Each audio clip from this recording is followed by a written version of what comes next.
ਸੀ ਅੱਜ ਦਾ ਦਿਨ ਬੁੱਧਵਾਰ ਦਾ। ਤੇ ਬੁੱਧਵਾਰ ਦੇ ਸੰਬੰਧ ਵਿੱਚ ਮਹਾਰਾਜ ਨੇ ਜੋ ਬਖਸ਼ਿਸ਼ ਕੀਤੀ ਹੈ ਉਸ ਉਪਦੇਸ਼ ਮੁਤਾਬਕ ਜੁੜਨ ਦਾ ਯਤਨ ਕਰੀਏ। ਮਹਾਰਾਜ ਨੇ ਫਰਮਾਇਆ, ਬੁੱਧਵਾਰ ਆਪੇ ਬੁੱਧ ਸਾਰ। ਸਾਰ ਕਹਿੰਦੇ ਨੇ ਸ੍ਰੇਸ਼ਟ, ਬੁੱਧ ਬੁੱਧੀ, ਅਕਲ, ਸਿਆਣਪ ਜਾਂ ਸਮਝ। ਪਰ ਧਰਮ ਵਿੱਚ ਜਦੋਂ ਅਰਥ ਕੀਤੇ ਜਾਂਦੇ ਨੇ ਨਾ, ਤੇ ਧਾਰਮਿਕ ਅਰਥ ਔਰ ਸਮਾਜਿਕ ਅਰਥਾਂ ਵਿੱਚ ਜ਼ਮੀਨ ਅਸਮਾਨ ਦਾ ਫਰਕ ਬਣ ਜਾਂਦਾ ਕਦੀ ਕਦੀ। ਜਿਵੇਂ ਦੁਨੀਆ ਵਿੱਚ ਬੁੱਧੀਮਾਨ ਜਿਹਦੇ ਕੋਲ ਬੁੱਧੀ ਹੈ, ਤੇ ਇੱਕ ਸਮਝਦਾਰ। ਤੇ ਆਪਾਂ ਆਮ ਇਹ ਗੱਲ ਕਹਿੰਦੇ ਹਾਂ ਬੱਚਿਆਂ ਨੂੰ, ਬੇਟਾ ਸਮਝਦਾਰ ਬਣੋ, ਸਿਆਣੇ ਬਣੋ। ਸਿਆਣਾ ਹੋਵੇ, ਸਮਝਦਾਰ ਹੋਵੇ। ਬੁੱਧੀਮਾਨ ਇਹ ਤੋਂ ਕਿਤੇ ਅੱਗੇ ਹੁੰਦਾ। ਸਿਆਣਾ ਹੋਏਗਾ, ਸਮਝਦਾਰ ਹੋਏਗਾ, ਉਹ ਜ਼ਿਆਦਾ ਤੋਂ ਜ਼ਿਆਦਾ ਇੰਨਾ ਕਰੇਗਾ ਵੀ ਕੋਈ ਬੰਦਾ ਅਗਰ ਸਿਆਣਾ ਹੈ, ਉਹ ਅਗਰ ਜਾਲ ਵਿੱਚ ਫਸ ਜਾਏ ਤੇ ਆਪਣੀ ਸਿਆਣਪ ਲਗਾਏਗਾ, ਅਕਲ ਲਗਾਏਗਾ, ਉਹਨੂੰ ਕੱਟ ਦੇਗਾ। ਲੇਕਿਨ ਜਿਹੜਾ ਬੁੱਧੀਮਾਨ ਹੈ, ਜਿਹਦੇ ਕੋਲ ਬੁੱਧ ਹੈ, ਉਹ ਫਸੇਗਾ ਹੀ ਨਹੀਂ, ਕਿਉਂਕਿ ਉਹਨੇ ਪਹਿਲਾਂ ਹੀ ਸੋਚ ਲੈਣਾ। ਉਹਨੇ ਇੱਕ ਕਦਮ ਵੀ ਤੁਰਨਾ। ਜੋ ਬੁੱਧੀਮਾਨ ਵਿਅਕਤੀ ਨੇ ਭਾਵੇਂ ਥੋੜ੍ਹਾ ਤੁਰਦੇ ਨੇ, ਪਰ ਬੜਾ ਗੰਭੀਰ ਤਰੀਕੇ ਦੇ ਨਾਲ ਉਹਨਾਂ ਨੇ ਪਰਖ ਕੇ ਫਿਰ ਕੋਈ ਕਦਮ ਚੁੱਕਣਾ ਹੁੰਦਾ। ਉਸੇ ਨੂੰ ਬੁੱਧੀਮਾਨ ਆਖਦੇ ਆ। ਸਿਆਣਾ ਬੰਦਾ ਉਹ ਜਿਹੜਾ ਗਲਤੀ ਕਰਕੇ ਮਾਫੀ ਮੰਗ ਲੈ, ਕਹਿੰਦੇ ਬੜਾ ਸਿਆਣਾ ਬੱਚਾ ਹੈ ਜੀ। ਲੇਕਿਨ ਬੁੱਧੀਮਾਨ ਉਹ ਹੈ ਜੋ ਗਲਤੀ ਕਰਦਾ ਹੀ ਨਹੀਂ ਹੈ, ਕਿਉਂਕਿ ਗਲਤੀ ਹੋਏਗੀ, ਫਿਰ ਗਲਤੀ ਦੁਬਾਰਾ ਹੋਏਗੀ, ਉਹੀ ਗੁਨਾਹ ਬਣ ਜਾਂਦੀ ਹੈ। ਇੱਕ ਵਾਰ ਹੋਏ ਤੇ ਗਲਤੀ ਹੈ, ਦੂਜੀ ਵਾਰ ਹੋ ਗਈ ਫਿਰ ਗੁਨਾਹ ਹੋ ਗਿਆ, ਤੇ ਫਿਰ ਦੁਹਰਾ ਦੇ ਤੇ ਬਾਅਦ ਵਿੱਚ ਤੇ ਫਿਰ ਪਾਪ ਹੀ ਹੁੰਦਾ। ਇਸ ਲਈ ਮਹਾਰਾਜ ਨੇ ਇਹ ਫਰਮਾਇਆ ਕਿ ਬੁੱਧ, ਇਹਦਾ ਫਰਕ ਬੜਾ ਹੈ। ਇਸ ਕਰਕੇ ਫਰਕ ਹੈ ਕਿਉਂਕਿ ਇੱਕ ਖਾਸ ਵਿਅਕਤੀ ਹੈ ਜਿਹੜਾ ਬੁੱਧੀ ਨੂੰ ਤਾਰੀਫ ਦੇ ਵਿੱਚ ਵੀ ਵਹਿੰਦਾ ਔਰ ਨਿੰਦਾ ਵੀ ਕਰਦਾ ਹੈ, ਤਿਰਸਕਾਰ ਵੀ ਕਰਦਾ ਹੈ।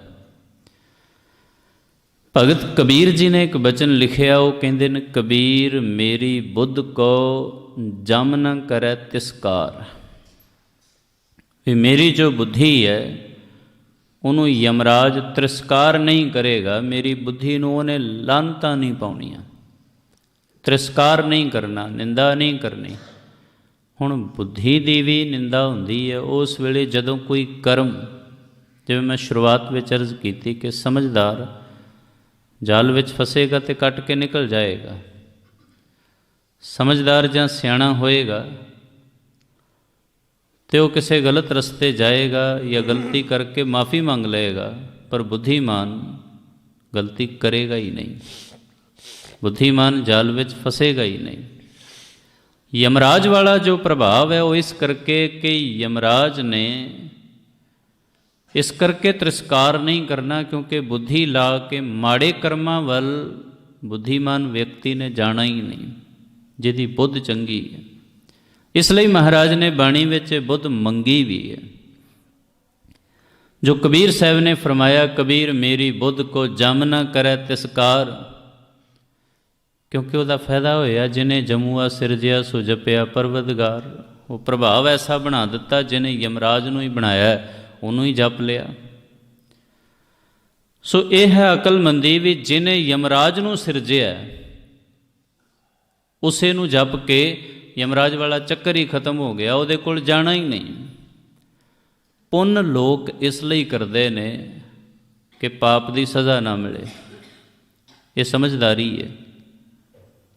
ਪਰ ਬੁੱਧ ਕੀ ਹੈ, ਅਕਲਮੰਦੀ ਕੀ ਹੈ? ਪਾਪ ਕਰਨੇ ਹੀ ਨਹੀਂ। ਐਸੀ ਪ੍ਰਵਿਰਤੀ ਨੂੰ ਅਗਰ ਵੇਖਿਆ ਜਾਏ ਤੇ ਇਹ ਜੋ ਬੁੱਧਵਾਰ ਦੀ ਵਿਚਾਰ ਹੈ ਇਹ ਬਹੁਤ ਉੱਤਮ ਹੈ, ਬੜੀ ਗੰਭੀਰ ਹੈ। ਇਸ ਨੂੰ ਇਸ ਰੂਪ ਵਿੱਚ ਵੀ ਵੇਖਦੇ ਹਾਂ ਕਿ ਸਾਰੇ ਦਿਨਾਂ ਵਿੱਚੋਂ ਇਹਦੇ ਨਾਲ ਵਿਚਾਰਵਾਨਾਂ ਦੇ ਜੀਵਨ ਜੁੜੇ ਹੋਏ ਨੇ, ਤੇ ਇਸ ਦਿਨ ਨੂੰ ਥੋੜ੍ਹਾ ਵਹਿਮਾਂ ਭਰਮਾਂ ਤੋਂ ਦੂਰ ਹੀ ਰੱਖਿਆ ਗਿਆ इस दिन दी जिहदे विच बुद्धि दी विचार है, अकल दी विचार है, इस दी महानता या श्रेष्ठता दुनिया सामने आउणी चाहीदी सी। पर संसार विच सब तो कोई खास दिन साडे देश विच किते मन्निया गया ते उहनूं दुनिया ने संडे मन लिया, उस तो बाद लोकां ने जुम्मा मन लिया। तो साढ़े देश में ज़्यादातर कोई शनि हो गया, कोई सोमवार हो गया, कोई किसी होर दिनां प्रथाए रह गए। जिस बाबत मनुख ने अपने आप सोचना सी, उस प्रथाए सतगुर पातशाह जी ने फरमाया है, जो अज दी विचारधारा का मूल सिद्धांत है, बुधवार आपे बुध सार। अज का दिन सानू ये संदेश दिंदा, उपदेश दिंदा है कि असीं श्रेष्ठ बुद्धि वरतीए ते श्रेष्ठ मत इंसान नूं उस परमात्मा पासों प्राप्त हुंदी है। जिवें मंगिया गया महाराज वल्लों कि सा मत देहु दयाल प्रभ जित तुम्हें आराधा। हे मेरे मालिक, मैनू ऐसी मत दे कि मैं तेरी आराधना कर सकां। नानक मंगै दान प्रभ रेन पग साधा। एक पक्ष होर भी है इस विच, अरदास विच आपां ये मंगदे हां, सिखां दा मन नीवां मत उच्ची। भाव जो श्रेष्ठता होवे वो उचाई दे अनुसार, भाव किसी चंगी चीज़ दे बाबत सोचना तो बेहतर ही सोचना है, उच्चा ही सोचना है, नीवें पद्धर वल जाण दा नहीं सोचना। जिहड़ा इंसान धार्मिक है, जो परमात्मा की बंदगी करता है, वो अपने जीवन के आधार नूं नीवें पासे नहीं लैके जाएगा, नीवीं सोच वल नहीं जाएगा। तो नीवीं सोच का प्रभाव इंज है, जिवें पुरातन समय समझाण वास्ते बच्चों नूं एक कहानी बनाई गई सी। क्योंकि लकड़हारा घर आया, उन्होंने किसी कुत्ते ने कट लिया सी। घर आया तो ਉਹਦੀ बेटी नाले मल्लम पट्टी कर रही है, तो नाल कहंदी भी बापू जदों कुत्ते ने तैनूं कट्टिया, तेरे कोल कुल्हाड़ी सी, तूं ਉਹਦਾ सिर वढ़ दिंदा। कुत्ते ने तैनूं वढ़िया है, तूं ਉਹਦਾ सिर वढ़ दिंदा, दूसरे नूं कोई ना कहंदा। हुण गल तो सही कह रही है, लेकिन लकड़हारे ने जो जवाब दिता वो वाकई अकलमंदी वाला सी। वो कहन लगा, बेटा वो तो कुत्ता है, मैं तो बंदा हाँ। इस पक्ष विच हुण भी चुप कर गई। विचारा ये नहीं कि दोनों पासे गलत है, हो सकता है कदे कदे ख्याल वो भी ठीक है कि कुत्ते का सिर वढ़ देना चाहिए सी ताकि दूसरिਆਂ ਨੂੰ नुकसान ना होवे। लेकिन फिर ये काम अगर इंसान कर पाए तो फिर वो इंसान ना होया। दोनों च फर्क की रह गया? कुत्ते ने इंसान नूं कट्टिया, इंसान ने कुत्ते नूं वढ़ दिता, तो फर्क ना रहा बहुता। इंसानियत उत्थों ही जानी जाती है कि उन्हें तो अपना काम करना ही होया। जिवें एक महापुरुष जा रहे सन तो एक पानी सड़क के किनारे टोए विच बिच्छू कोई पुट्ठा हो गया, वो को तुरया नहीं जाता फिर पानी च। वो पानी इन्ना क डूंगा जरूर से कि वो डंक अगर सीधा भी करे तो वह अपने आप को सीधा नहीं कर पा रहा सी, तो पुट्ठा बेचारा परेशान हो रहा सी। उन्होंने जदों उन्होंने कढ़ना चाहया, लागे बैठ के उन्हें डंक मारिया, हाथ छिटकिया, वो फिर पानी च जा पिया। फिर उस तरह तड़प रहा, वो फिर कोशिश कर रहे हैं। तो लागे जो सेवक खलोते सन वो कहते, महापुरुषो छड्डो परा, मरन दिओ इनू। कहते भी इनू मरन दियाँ तो मैं अपने धर्म तो जाना। मैं एक धार्मिक पुरुष हाँ, संत पुरुष हाँ, मेरा काम है दुनिया का भला करना। तो ये अपना काम करता पिया, डंक मारना तो यदा काम है। अगर डंक ना मारे तो पिछू कौन कहेगा इनू? तो जे मैं भला करना छड्ड दियां, मैनू संत कौन कहेगा? ये अपना काम कर रहा, मैं अपना काम कर रहा। बस इतना कहिंदियां उन्होंने फिर उन्होंने फड़िया, बाहर कढ़िया, डंक तो उन्हें मारिया, पर जदों उन्होंने छिटकिया वो बाहर सुट दिता। उन्हें कहते भी बुराई ने बुराई वाल रहना, अच्छाई अपने वाल रहे। तो इस पक्ष विच इंसान जदों अखीर नूं गिणिया जाएगा कि मनुख ने अपने जीवन विच अच्छाई का साथ नहीं छड्डिया, उस वेले फिर यमराज जिहड़ा है उस बुद्धि नूं तिरस्कार नहीं करता। ਦਰਗਾਹ ਵਿੱਚ ਆਉਣ ਜਾਣ ਦੇ ਪ੍ਰਭਾਵ ਤੋਂ ਜਾਣਿਆ ਜਾਂਦਾ ਹੈ। ਜਦੋਂ ਕਿਸੇ ਵੱਡੇ ਸਮਾਗਮ ਵਿੱਚ ਵੱਡੇ ਲੋਕ ਮਿਲਦੇ ਨੇ ਨਾ, ਇਹਨਾਂ ਦੇ ਮਿਲਣ ਦੇ ਤਰੀਕੇ ਵਿੱਚ ਇਹਨਾਂ ਦੇ ਸੰਬੰਧ ਜ਼ਾਹਿਰ ਹੋ ਜਾਂਦੇ ਨੇ। ਕੋਈ ਦੂਰੋਂ ਹੀ ਨਮਸਕਾਰ ਕਰ ਲਏ, ਕੋਈ ਹੱਥ ਮਿਲਾ ਲਏ, ਕੋਈ ਜੱਫੀ ਪਾ ਕੇ ਮਿਲ ਲਏ, ਅਤੇ ਕਈ ਹੱਥ ਫੜ ਕੇ ਫਿਰ ਮੀਡੀਆ ਨੂੰ ਦਿਖਾਈ ਜਾਣ, ਬਹੁਤੀ ਦੇਰ ਤੱਕ ਹਿਲਾਈ ਜਾਣ। ਉਹਦਾ ਫਰਕ ਹੈ, ਉਹਦੇ ਨਾਲ ਰਿਲੇਸ਼ਨ ਜਿਹੜੇ ਨੇ ਸਾਹਮਣੇ ਪਤਾ ਲੱਗਦੇ ਨੇ।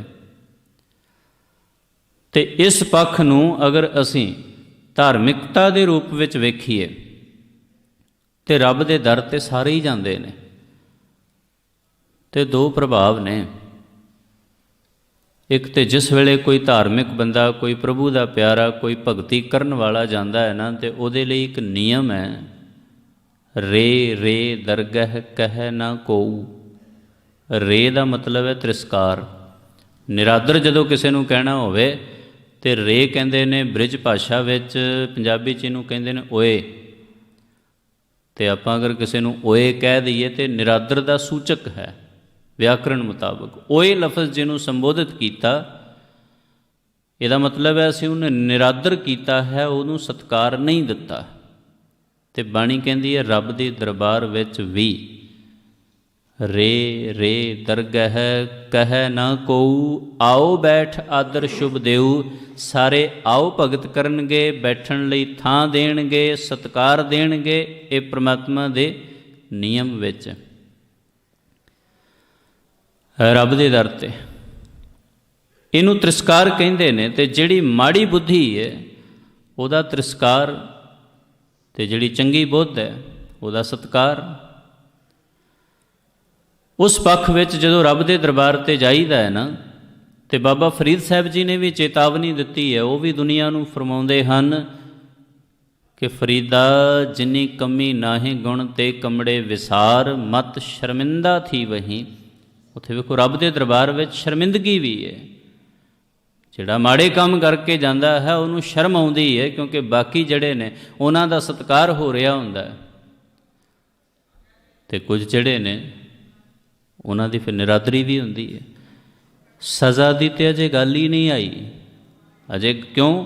ਕਿਉਂਕਿ ਅੱਜ ਦਾ ਵਿਸ਼ਾ ਪਾਪੀਆਂ ਵਾਲਾ ਨਹੀਂ ਹੈ, ਕੁਕਰਮੀਆਂ ਵਾਲਾ ਨਹੀਂ ਹੈ, ਸਿਰਫ ਬੁੱਧ ਦਾ ਹੈ। ਕਿ ਜਿਹਦੇ ਕੋਲ ਬੁੱਧੀ ਹੈ, ਜਿਹਦੇ ਕੋਲ ਅਕਲ ਹੈ, ਉਹਨੇ ਮਾੜੇ ਕੰਮ ਕਰਨੇ ਹੀ ਨਹੀਂ। ਕਿਉਂ ਨਹੀਂ ਕਰਨੇ? ਕਿਉਂਕਿ ਅੱਗੇ ਉਹਨਾਂ ਦੀ ਕਾਊਂਟਿੰਗ ਹੁੰਦੀ ਹੈ, ਗਿਣਿਆ ਜਾਂਦਾ ਹੈ। ਸਿਆਣਪ ਇਸੇ ਨੂੰ ਕਹਿੰਦੇ ਨੇ। ਪਰ ਇਹ ਆਏਗੀ ਗੁਰੂ ਪਾਸੋਂ ਹੀ, ਇਹਨੂੰ ਕੋਈ ਹੋਰ ਵਿਅਕਤੀ ਦੇ ਨਹੀਂ ਸਕਦਾ। ਸਿਆਣਪ ਦਾ ਪ੍ਰਭਾਵ ਬੜਾ ਨਿਰਾਲਾ ਹੈ। ਇਹ ਚੀਜ਼ ਸਤਿਗੁਰ ਪਾਤਸ਼ਾਹ ਜੀ ਨੇ ਭਾਈ ਲਹਿਣਾ ਜੀ ਨੂੰ ਸਮਝਾਈ ਸੀ। ਪਹਿਲੀ ਵਾਰ ਜਦੋਂ ਘੋੜੇ ਦੀ ਲਗਾਮ ਪਕੜ ਕੇ ਲੈ ਗਏ ਗੁਰੂ ਸਾਹਿਬ, ਕੁਝ ਦਿਨ ਰਹਿ ਕੇ ਫਿਰ ਉਹਨਾਂ ਨੇ ਆਗਿਆ ਮੰਗੀ ਕਿ ਮਹਾਰਾਜ ਮੈਂ ਘਰ ਜਾਣਾ ਹੈ ਅਤੇ ਘਰ ਮੈਂ ਆਪਣਾ ਬਿਜ਼ਨਸ ਕੰਮਕਾਰ ਸਾਂਭ ਕੇ ਆਵਾਂ। ਅਤੇ ਲਹਿਣਾ ਜੀ ਘਰ ਆਏ, ਆਪਣਾ ਬਿਜ਼ਨਸ, ਪ੍ਰਾਪਰਟੀ, ਜ਼ਮੀਨ ਜਾਇਦਾਦ, ਬੱਚਿਆਂ ਨੂੰ, ਭਰਾਵਾਂ ਨੂੰ ਸਾਂਭ ਕੇ ਵੀ ਹੈ ਤੁਹਾਡਾ ਜੋ ਵੀ ਤੁਸੀਂ ਜਿਸ ਤਰ੍ਹਾਂ ਵੀ ਰਹਿਣਾ ਹੋਵੇ। ਫਿਰ ਆ ਗਏ, ਜ਼ਿੰਮੇਦਾਰੀ ਨਿਭਾ ਕੇ ਫਿਰ ਵਾਪਸ ਆਏ।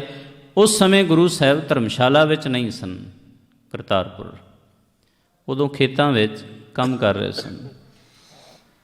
ਜਦੋਂ ਉੱਥੇ ਪਹੁੰਚੇ ਨੇ ਅਤੇ ਗੁਰੂ ਸਾਹਿਬ ਉਸ ਵੇਲੇ ਝੋਨੇ ਦੀ ਫਸਲ 'ਚੋਂ ਘਾਹ ਕੱਢ ਰਹੇ ਸੀ। ਅਤੇ ਜਾ ਕੇ ਪੁੱਛਿਆ, ਮਹਾਰਾਜ ਮੈਂ ਕੀ ਕਰਾਂ? ਕਹਿੰਦੇ ਜੋ ਮੈਂ ਕਰ ਰਿਹਾ ਕਰ ਲੈ ਤੂੰ ਵੀ। ਹੁਣ ਇੱਥੇ ਆਪੋ ਆਪਣੀ ਅਕਲ ਦਾ ਹਿਸਾਬ ਹੈ ਨਾ, ਗੁਰੂ ਕੋਲੋਂ ਕਿਉਂ ਮੱਤ ਲੈਣੀ ਪੈਂਦੀ ਹੈ? ਨਾਮ ਵੀ ਇੱਕ ਫਸਲ ਹੈ, ਅਸੀਂ ਉਹ ਵੀ ਬੀਜਣੀ ਹੁੰਦੀ ਹੈ। ਅਬ ਕਲੂ ਆਇਓ ਰੇ ਇੱਕ ਨਾਮ ਬੋਵੋ ਬੋਵੋ। ਹੁਣ ਉੱਧਰੋਂ ਨਦੀਨ ਕੱਢ ਰਹੇ ਸਨ ਅਤੇ ਇਹ ਵੀ ਕੱਢਣ ਲੱਗ ਪਏ। ਗਲਤੀ ਇਹ ਲੱਗ ਗਈ ਕਿ ਝੋਨੇ ਦੇ ਬੂਟੇ ਪੁੱਟ ਰਹੇ ਸਨ, ਘਾਹ ਛੱਡ ਰਹੇ ਸੀ। ਪੁੱਟਣਾ ਸੀ ਘਾਹ, ਉਲਟਾ ਕਰ ਲਿਆ।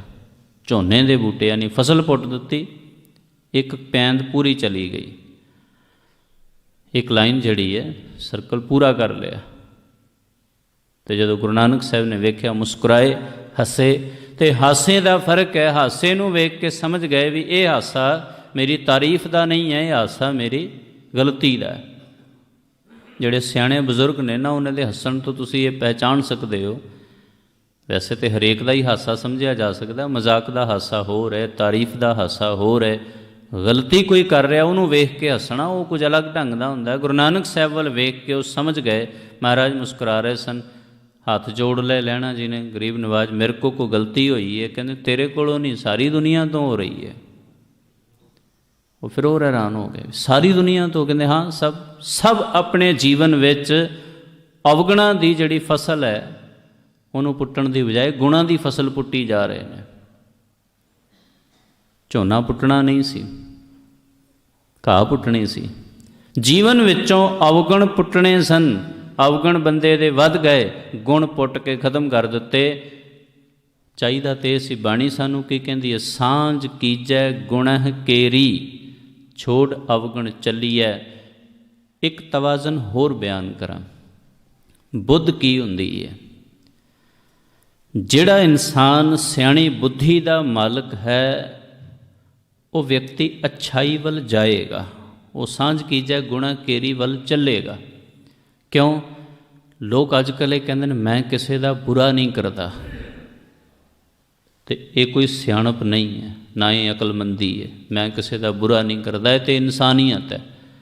ਇਨਸਾਨ ਹੈ, ਇਨਸਾਨੀਅਤ ਦੇ ਨਾਤੇ ਕਿਸੇ ਦਾ ਬੁਰਾ ਨਹੀਂ ਕਰ ਰਿਹਾ ਨਾ। ਅਗਰ ਵਾਕਈ ਤੂੰ ਬੁੱਧੀਮਾਨ ਹੈ ਤਾਂ ਕਿਸੇ ਦਾ ਅੱਛਾ ਕਰ, ਕਿਸੇ ਦਾ ਭਲਾ ਕਰ। ਕਈ ਵਾਰੀ ਬੰਦਾ ਕਹਿੰਦਾ ਮੈਂ ਕਿਸੇ ਨੂੰ ਬੁਰਾ ਨਹੀਂ ਬੋਲਦਾ, ਮੈਂ ਕਿਸੇ ਨੂੰ ਮਾੜਾ ਨਹੀਂ ਬੋਲਦਾ, ਇਹ ਵੀ ਕੋਈ ਖਾਸ ਗੱਲ ਨਹੀਂ ਜੇ। ਅਗਰ ਕੋਈ ਇਨਸਾਨ ਤੁਹਾਨੂੰ ਮਿਲੇ ਔਰ ਉਹ ਕਹੇ ਮੈਂ ਕਿਸੇ ਨੂੰ ਮਾੜਾ ਨਹੀਂ ਬੋਲਦਾ, ਵੀ ਠੀਕ ਹੈ, ਮਾੜਾ ਨਹੀਂ ਬੋਲਦਾ, ਇਨਸਾਨ ਹੈ ਨਾ, ਇਨਸਾਨੀਅਤ ਤੱਕ ਹੀ ਠੀਕ ਰਹਿ ਗਿਆ, ਮਾੜਾ ਨਹੀਂ ਬੋਲ ਰਿਹਾ। ਬੁੱਧੀ ਦਾ ਤਾਂ ਪਤਾ ਲੱਗੇ ਜਦ ਕਿਸੇ ਨੂੰ ਚੰਗਾ ਬੋਲੇ, ਕੁਝ ਵਧੀਆ ਬੋਲੇ, ਕਿਸੇ ਦੀ ਭਲਾਈ ਵਾਸਤੇ ਕੁਝ ਬੋਲੇ। ਕੋਈ ਕਹਿ ਦੇ ਵੀ ਮੈਂ ਕਿਸੇ ਦਾ ਬੁਰਾ ਨਹੀਂ ਕਰਦਾ, ਠੀਕ ਹੈ ਭਾਈ, ਨਹੀਂ ਕਰਦਾ, ਲੇਕਿਨ ਅੱਛਾ ਵੀ ਤਾਂ ਨਹੀਂ ਕਰ ਰਿਹਾ ਨਾ ਕੁਝ। ਬੁੱਧੀਮੰਦ ਤਾਂ ਬਣੇਗਾ, ਸਿਆਣਾ ਤਾਂ ਮੰਨਿਆ ਜਾਏਗਾ, ਅਕਲਮੰਦ ਤਾਂ ਹੋਏਗਾ ਜਿਸ ਵੇਲੇ ਕੁਝ ਚੰਗਾ ਕਰੇਗਾ। ਇਸ ਲਈ ਗੁਣ ਜੀਵਨ ਵਿੱਚ ਆਉਣੇ ਚਾਹੀਦੇ ਹਨ, ਅਵਗੁਣ ਜਾਣੇ ਚਾਹੀਦੇ ਨੇ। ਲੇਕਿਨ ਦੁਨੀਆ ਇਹ ਗਲਤੀ ਕਰ ਰਹੀ ਹੈ ਕਿ ਲੋਕ ਅਵਗੁਣਾ ਕੀ ਬੰਨ੍ਹੈ ਗੰਠੜੀ, ਗੁਣ ਨਾ ਵਿਆਜੈ ਕੋਈ। ਅਵਗੁਣਾ ਦੀ ਲੋਕ ਪੰਡ ਬੰਨੀ ਜਾ ਰਹੇ ਨੇ। ਇਸ ਲਈ ਬੁੱਧਵਾਰ ਅੱਜ ਦਾ ਜੋ ਦਿਨ ਹੈ ਇਹ ਸਾਨੂੰ ਸਮਝਾ ਰਿਹਾ ਹੈ ਕਿ ਅਸੀਂ ਬੁੱਧ ਨੂੰ ਜਾਗ੍ਰਿਤ ਕਰਨਾ ਹੈ, ਸੋਚ ਉੱਚੀ ਰੱਖਣੀ ਹੈ, ਮੱਤ ਉੱਚੀ ਰੱਖਣੀ ਹੈ। ਅਤੇ ਜੇ ਉਹ ਬੁੱਧ ਅਸੀਂ ਅਪਣਾ ਲਈ, ਫਿਰ ਸਤਿਗੁਰ ਪਾਤਸ਼ਾਹ ਜੀ ਕਹਿ ਰਹੇ ਨੇ ਗੁਰਮੁਖ ਕਰਨੀ ਸ਼ਬਦ ਵਿਚਾਰ। ਗੁਰਮੁਖਾਂ ਦੀ ਜੋ ਕਰਨੀ ਹੈ, ਕਰਮ ਨੇ, ਉਹ ਸ਼ਬਦ ਵਿਚਾਰ ਦੇ ਅਨੁਸਾਰ ਹੁੰਦੇ ਨੇ। ਨਾਮ ਰਤੇ ਮਨ ਨਿਰਮਲ ਹੋਏ, ਮਨ ਨੂੰ ਪੂਰੀ ਤਰ੍ਹਾਂ ਪਵਿੱਤਰ ਕਰ ਲੈਂਦੇ ਨੇ। ਵਿਚਾਰ ਦਾ ਵਿਸ਼ਾ ਇਹੀ ਜੋ ਆਪ ਜੀ ਨਾਲ ਸਾਂਝੀਆਂ ਕੀਤੀਆਂ ਨੇ, ਇੱਕ ਦੋ ਉਦਾਹਰਣਾਂ।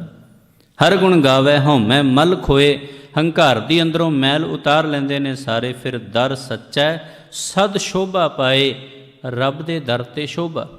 ਇੱਥੇ ਦੁਨੀਆ 'ਚ ਜੋ ਮਰਜ਼ੀ ਤਾਰੀਫ ਮਿਲ ਜਾਏ, ਸੰਤੁਸ਼ਟ ਨਹੀਂ ਜੇ ਹੋਣਾ ਕਦੇ।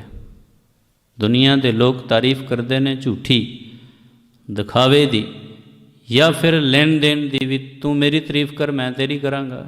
ਇਹੀ ਹੁੰਦਾ, ਗਿਵ ਐਂਡ ਟੇਕ ਕਰਦੇ ਹਾਂ ਅਸੀਂ। ਪਰ ਪ੍ਰਮਾਤਮਾ ਦੇ ਦਰ 'ਤੇ ਇਸ ਤਰ੍ਹਾਂ ਦਾ ਨਹੀਂ ਹੈ ਹਿਸਾਬ। ਉੱਥੇ ਤੇ ਚੰਗੇ ਦੀ ਹੀ ਤਾਰੀਫ ਹੋਏਗੀ ਔਰ ਝੂਠੀ ਉੱਥੇ ਹੋ ਨਹੀਂ ਸਕਦੀ। ਪਰਵਾਹ ਨਹੀਂ ਕਿਸੇ ਨੂੰ ਵੀ। ਯਮਰਾਜ ਜਿਹੜਾ ਹੈ ਉਹ ਬੁੱਧੀ ਨੂੰ ਲਾਹਨਤਾਂ ਪਾਉਂਦਾ ਹੈ, ਧ੍ਰਿਤਕਾਰ ਕਹਿੰਦਾ ਹੈ, ਉਹ ਤੇ ਫਿੱਟੇ ਮੂੰਹ ਆਖਦਾ ਹੈ। ਗੁਰ ਬਾਬੇ ਫਿੱਟ ਕੇ ਸੇ ਫਿੱਟੇ, ਗੁਰ ਅੰਗਦ ਕੀਤੇ ਕੂੜਿਆਰੇ। ਜੋ ਗੁਰੂ ਬਾਬੇ ਵੱਲੋਂ ਫਿਟਕਾਰ ਦਿੱਤੇ ਗਏ, ਦੁਨੀਆ 'ਚ ਫਿਰ ਨਹੀਂ ਉਹ ਮਾਣ ਹਾਸਲ ਕਰ ਸਕੇ ਜਿਨ੍ਹਾਂ ਨੂੰ ਗੁਰੂ ਵੱਲੋਂ ਫਿਟਕਾਰਿਆ ਜਾਏ। ਇਸ ਲਈ ਦੁਨੀਆ ਵਿੱਚ ਇਸ ਕਰਮ ਅਨੁਸਾਰ ਨਹੀਂ ਕਦੇ ਜੀਣਾ ਵੀ ਲੋਕ ਮੇਰੀ ਤਾਰੀਫ ਕਰਦੇ ਨੇ। ਲੋਕਾਂ ਦੀ ਤਾਰੀਫ ਕਰਨ ਦਾ ਪ੍ਰਭਾਵ ਕੁਝ ਹੋਰ ਹੋ ਸਕਦਾ ਹੈ। ਰੱਬ ਦੇ ਦਰ 'ਤੇ ਸ਼ੋਭਾ ਮਿਲ ਜਾਏ, ਉਹ ਅਸਲ ਸ਼ੋਭਾ ਹੈ, ਉਹ ਤਾਰੀਫ ਹੈ, ਉਹ ਹਾਸਲ ਕਰਨੀ ਹੈ। ਅਤੇ ਇਹ ਚੰਗੀ ਮੱਤ ਵਾਲਾ ਹੀ ਲੈ ਸਕਦਾ ਹੈ। ਨਾਮ ਰਤੇ ਗੁਰ ਸ਼ਬਦ ਸੁਹਾਏ, ਭਗਤੀ ਕਰਨ ਵਾਲੇ ਹੀ ਐਸੀ ਸ਼ੋਭਾ ਪਾਉਂਦੇ ਨੇ, ਸੋਹਣੇ ਲੱਗਦੇ ਨੇ। ਲਾਹਾ ਨਾਮ ਪਾਏ ਗੁਰਦੁਆਰ, ਅਸਲ ਵਿੱਚ ਲਾਹਾ ਨਾਮ ਅਤੇ ਗੁਰੂ ਦੇ ਦਰ 'ਤੇ ਜਾ ਕੇ ਭਗਤੀ ਕੀਤੀ ਹੋਈ, ਉਹ ਸਾਨੂੰ ਫਿਰ ਇਹ ਬਖਸ਼ਿਸ਼ ਦਿਵਾਉਂਦਾ ਹੈ। ਲਾਹਾ ਨਾਮ ਪਾਏ ਗੁਰਦੁਆਰ, ਆਪੇ ਦੇਵੈ ਦੇਵਨਹਾਰ। ਖੁਦ ਵਾਹਿਗੁਰੂ ਆਪ ਇਹ ਬਖਸ਼ਦਾ ਹੈ, ਤੇ ਜੋ ਦੇਵੈ ਤਿਸ ਕੋ ਬਲ ਜਾਈਐ। ਐਸੇ ਗੁਰੂ ਤੋਂ ਬਲਿਹਾਰ ਜਾਣਾ ਚਾਹੀਦਾ, ਜਿਨੇ ਮੱਤ ਦਿੱਤੀ ਗੁਰ ਪ੍ਰਸਾਦੀ ਆਪ ਗਵਾਈਐ। ਅੰਦਰ ਆਪਾ ਭਾਵ ਗਵਾ ਕੇ, ਨਾਨਕ ਨਾਮ ਰੱਖੋ ਉਰ ਧਾਰ। ਦੇਵਨਹਾਰੇ ਕੋ ਜੈਕਾਰ।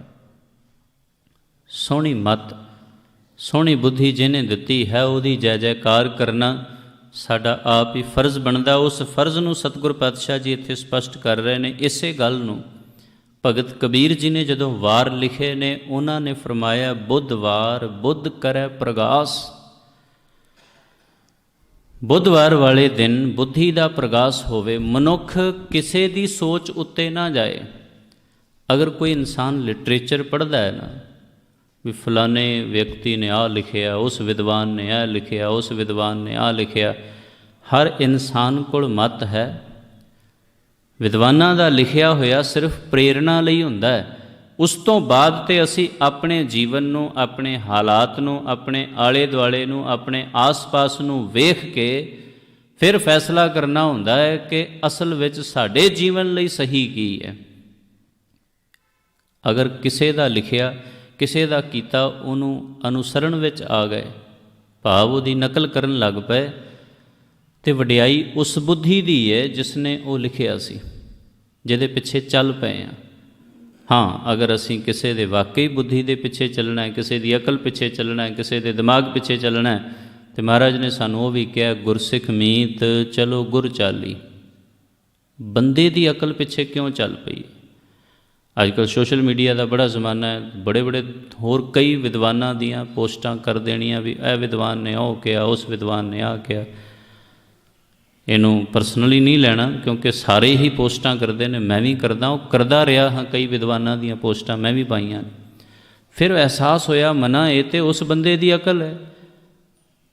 ਗੁਰੂ ਕਾ ਸਿੱਖ ਹੋਣ ਦੇ ਨਾਤੇ ਮੈਨੂੰ ਤੇ ਮੇਰੇ ਗੁਰੂ ਕੀ ਮੱਤ ਦਾ ਪ੍ਰਚਾਰ ਕਰਨਾ ਚਾਹੀਦਾ ਹੈ। ਅਗਰ ਮੰਨਣੀ ਵੀ ਪਵੇ ਤੇ ਮੱਤ ਮੈਨੂੰ ਮੇਰੇ ਗੁਰੂ ਦੀ ਮੰਨਣੀ ਚਾਹੀਦੀ ਹੈ। ਔਰ 1430 ਅੰਕ ਵਿੱਚ ਕੁਝ ਥੋੜ੍ਹਾ ਕੁਝ ਲਿਖਿਆ, 6000 ਦੇ ਆਸ-ਪਾਸ ਸ਼ਬਦ ਲਿਖੇ ਨੇ। ਉਹਨਾਂ 6000 ਸ਼ਬਦਾਂ ਵਿੱਚੋਂ ਅਗਰ ਲਾਈਨਾਂ ਕੱਢ ਕੇ ਇੱਕ ਇੱਕ ਸਿਧਾਂਤ ਕੱਢਣਾ ਪਏ ਤਾਂ ਉਹ ਕਈ ਹਜ਼ਾਰ ਨਿਕਲ ਆਉਣਗੇ, ਕਿਉਂਕਿ ਇੱਕ ਇੱਕ ਸ਼ਬਦ 4-4 ਲਾਈਨਾਂ ਵਾਲੇ ਵੀ ਨੇ, 2 ਲਾਈਨਾਂ ਵਾਲੇ ਵੀ ਨੇ, 16 ਲਾਈਨਾਂ ਵਾਲੇ ਵੀ ਨੇ। ਇੱਕ ਇੱਕ ਲਾਈਨ ਵਿੱਚੋਂ ਇੱਕ ਇੱਕ ਮੱਤ ਨਿਕਲ ਆਏਗੀ, ਇੱਕ ਇੱਕ ਸੋਚ ਨਿਕਲ ਆਏਗੀ, ਇੱਕ ਵਿਚਾਰਧਾਰਾ ਨਿਕਲ ਆਵੇਗੀ।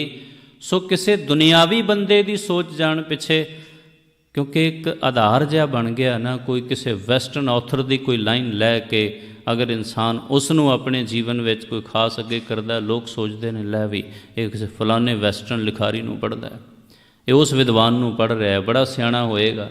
ਗੱਲ ਸਾਰੀ ਉੱਥੇ ਹੀ ਹੈ, ਬੁੱਧੀ ਦੀ ਗੱਲ ਹੈ। ਇਨਸਾਨ ਆਪਣੀ ਬੁੱਧੀ ਨੂੰ ਸ੍ਰੇਸ਼ਟ ਸਾਬਿਤ ਕਰਨਾ ਚਾਹੁੰਦਾ ਹੈ। ਗੁਰੂ ਸਾਹਿਬ ਕਹਿ ਰਹੇ ਨੇ, ਨਹੀਂ, ਤੂੰ ਜੇ ਬੁੱਧੀ ਹੀ ਲੈਣੀ ਹੈ, ਗੁਰੂ ਕੀ ਲੈ। ਮਤ ਲੈਣੀ ਹੈ ਤੇ ਗੁਰੂ ਕੀ ਲੈ, ਇਹੀ ਸਭ ਤੋਂ ਸ੍ਰੇਸ਼ਟ ਹੈ। ਜਾਂ ਫਿਰ ਗੁਰੂ ਕੀ ਬਾਣੀ ਅਨੁਸਾਰ ਆਪਣੀ ਮਤ ਨੂੰ ਉਜਾਗਰ ਕਰ, ਆਪਣੀ ਮਤ ਨੂੰ ਪ੍ਰਗਟ ਕਰ। ਖਿਆਲ ਤਾਂ ਤੇਰੇ ਅੰਦਰ ਵੀ ਬੜੇ ਨੇ, ਸੋਚ ਤੇਰੇ ਅੰਦਰ ਵੀ ਹੈ। ਸੋ ਮਹਾਰਾਜ ਨੇ ਕਿਹਾ, ਬੁੱਧਵਾਰ ਬੁੱਧ ਕਰੈ ਪ੍ਰਗਾਸ। ਅੱਜ ਦਾ ਜੋ ਦਿਨ ਹੈ, ਬੁੱਧਵਾਰ ਵਾਲੇ ਦਿਨ ਆਪਣੀ ਬੁੱਧੀ ਦੇ ਪ੍ਰਗਾਸ ਵੱਲ ਆਈਏ, ਖੁਦ ਦੀ ਸੋਚ ਨੂੰ ਅੱਗੇ ਲੈ ਕੇ ਚੱਲੀਏ ਤੇ ਗੁਰੂ ਉਹਦਾ ਮਾਰਗਦਰਸ਼ਨ ਕਰੇਗਾ। ਆਪਣਾ ਦਿਮਾਗ ਲਾਉਣ ਦੀ ਲੋੜ ਨਹੀਂ, ਦੁਨੀਆ ਦਾ ਦਿਮਾਗ ਵੀ ਵਰਤਣ ਦੀ ਲੋੜ ਨਹੀਂ। ਸਤਿਗੁਰ ਪਾਤਸ਼ਾਹ ਜੀ ਨੇ ਜੋ ਸੋਚ ਸਾਨੂੰ ਦਿੱਤੀ ਹੈ, ਬਸ ਉਹਦਾ ਅਨੁਸਰਨ ਕਰਨਾ, ਉਹਦੇ ਮੁਤਾਬਕ ਚੱਲਣਾ। ਕੀ ਫਾਇਦਾ ਹੋਏਗਾ? ਹਿਰਦੈ ਕਮਲ ਮੈਂ ਹਰਿ ਕਾ ਵਾਸ। ਜੋ ਹਿਰਦੇ ਰੂਪੀ ਕਮਲ ਹੈ, ਇਹਦੇ 'ਚ ਹਰੀ ਦਾ ਵਾਸਾ ਹੋ ਜਾਏਗਾ, ਇੱਥੇ ਪ੍ਰਮਾਤਮਾ ਆ ਜਾਏਗਾ। ਕਿਉਂਕਿ ਪ੍ਰਮਾਤਮਾ ਪਾਕ ਸਾਫ ਜਗ੍ਹਾ ਆਉਂਦਾ ਹੈ, ਅਤੇ ਪਾਕ ਸਾਫ ਅਗਰ ਬੁੱਧੀ ਬਣ ਗਈ, ਮਨ ਸਾਫ ਹੋ ਗਿਆ, ਮਨ ਪਵਿੱਤਰ ਹੋ ਗਿਆ, ਤੇ ਫਿਰ ਪ੍ਰਮਾਤਮਾ ਆਪੇ ਆਏਗਾ। ਕਿਉਂਕਿ ਪ੍ਰਮਾਤਮਾ ਵੀ ਪਾਕ ਹੈ, ਉਹ ਵੀ ਪਵਿੱਤਰ ਹੈ। ਮਤ ਵਿੱਚ ਜ਼ਰਾ ਜਿੰਨੀ ਗੰਦਗੀ ਹੋਵੇ, ਈਰਖਾ, ਦਵੈਤ, ਨਿੰਦਾ, ਚੁਗਲੀ, ਇਹ ਸਾਰੀਆਂ ਚੀਜ਼ਾਂ ਜਦੋਂ ਕਿਸੇ ਦੀ ਬੁੱਧੀ ਵਿੱਚ ਆਉਂਦੀਆਂ ਨੇ, ਉਦੋਂ ਵਿਗਾੜ ਪੈਂਦੇ ਨੇ। ਅਤੇ ਧਰਮ ਸਿਧਾਂਤ ਸਾਨੂੰ ਇਹ ਸਿਖਾਉਂਦਾ ਹੈ ਕਿ ਅੱਜ ਦੇ ਦਿਨ ਬੁੱਧੀ ਨੂੰ ਥੋੜ੍ਹਾ ਸ੍ਰੇਸ਼ਟਤਾ ਵੱਲ ਲੈ ਕੇ ਆਈਏ। ਬੁੱਧਵਾਰ ਬੁੱਧ ਕਰੈ ਪ੍ਰਗਾਸ, ਹਿਰਦੈ ਕਮਲ ਮੈਂ ਹਰਿ ਕਾ ਵਾਸ। फिर की होना है, गुर मिल दो एक सम धरै। अपनी मत ते गुरु दी मत दोनों मिला के एक कर लेने ने। परमात्मा और साडा मन एकमिक हो जाए, ये आत्मा और परमात्मा दोनों लीन हो जाण एक दूसरे च। जदों दोनों इकट्ठे हो गए उस परमात्मा की रहमत वरत जाएगी। उर्द पंख लै सूदा करे, फिर तो जो कुछ है, जो कमल उल्टा होया सी वो सीधा हो जाता है। फिर सारिया चीज़ां रहमत विच आ जांदियां ने। उस परमात्मा की ऐसी बख्शिश हो जाती, साडा जो मन वो फिर सीधा हो जाता है। क्योंकि ऊंधे भांडे कछ न समावै, सुध है अमृत परै निहार। वरखा पै रही होवे ते भांडा पुट्ठा पिया होवे बारिश विच, नहीं हासिल हुंदा। गुरु रहमत वरता रहा होए, मन का भांडा पुट्ठा पिया है, कुछ भी प्राप्त नहीं हुंदा। ते बुद्धि ये कहेगी कि मना पहलों मन का भांडा सीधा करिए। तो ये सीधा करन दा फायदा की होया कि जिवें नाम जपना है, मन का भांडा उदों पुट्ठा मन्निया जाएगा। नाम तो सारे ही जप रहे ने संगत विच, मेरा मन नहीं कर रहा, पर लोगों की देखा देखी मैं भी वाहिगुरू वाहिगुरू कह रहा। ये मन का भांडा पुट्ठा है। वाहिगुरू का नाम तो जपया जा रहा, पर मेरा मन नहीं सी, जबरदस्ती चल रहा काम। तो इनू मन के भांडे नू करिए सीधा। नहीं भाई मना, मैनू भी लोड़ है, मैनू भी ज़रूरत है, मैनू भी नाम जपना चाहिए, मैनू भी संगत करनी चाहिए है। इसलिए किसी के कहण उत्ते जब असी कुछ करांगे, किसी के कहण ते भावें पाठ कर लिया, किसी के कहण ते संगत कर लई, किसी के कहण ते नाम भी जप लिया, भांडा फिर भी साडा पुट्ठा ही है। पएगा नहीं उहदे च, पएगा उस दे विच जाके जिन्हें कहा सी, उहनूं फायदा हो जाएगा क्योंकि उन्हें सानू जोड़िया। पर सानू उस दिन फायदा होएगा जिस दिन असी अपने मन नू खुद कवांगे, मना नहीं, तैनू भी लोड़ है, तू नाम जप, तैनू भी लोड़ है, तू गुरुद्वारे चल, तैनू ज़रूरत है, तू भगती कर। तो सारियां दी ज़रूरत है। अज दा बुधवार दा दिन सही बुध जिहड़ी है उस परमात्मा के चरणों च जुड़ के वो उपराला करते हैं। आओ मनोवृत्ति